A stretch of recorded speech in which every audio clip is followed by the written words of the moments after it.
Choosing your pension benefit is not about you. It's about protecting two lives with one decision. Because the choice that you make today on your pension will impact your spouse for the rest of their lives, assuming they pass before you do. Now, you've heard me say this story many times, and I'm gonna just give you the Reader's Digest version. Where I see this to be a real problem, typically it's on the first responders, the cops and the firefighters, right? They get to retire, as we all know, very, very young age, very, very nice pensions. If what I've seen a lot of here in Northern Nevada, we get a lot of law enforcement that retire here to Northern Nevada, and they'll walk away from LAPD, LA County Sheriffs, etc., with some very, very nice pensions, and even out of the Bay Area, of course. I'm talking $7,000-8,000 a month at 50, 51, 52 years old. But that's if they selected the single life.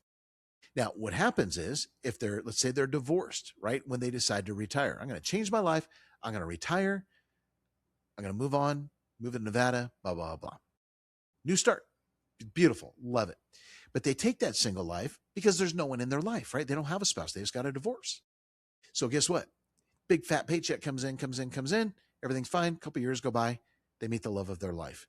They get married. 10, 15, 20 years go by. He dies. That spouse, that new spouse, relatively new, was so accustomed to living as a source of income on that $7,000 or $8,000 a month pension. Now it's gone. And what I see a lot of times, the first responder never told the new wife that this is single life. Believe it or not, folks, a lot of times people absolutely, literally forget. I don't remember when I asked them, did you take single life joint? What'd you do? I don't remember. I just selected the biggest one. Now that usually tells me it's going to be single life. So we'll do some digging, and sure enough, that's what ends up happening. So they got the new wife. They're used to living on that pension. He dies and the pension's gone. And now she comes crying and going, what am I supposed to do now? And it's a tough, tough situation. Again, it's impossible because when you go through divorce, you're thinking, I'm probably never going to find anybody again. Heck with everybody else. I want to get the biggest chunk of money I can and live my life. That's great. Nothing wrong with that.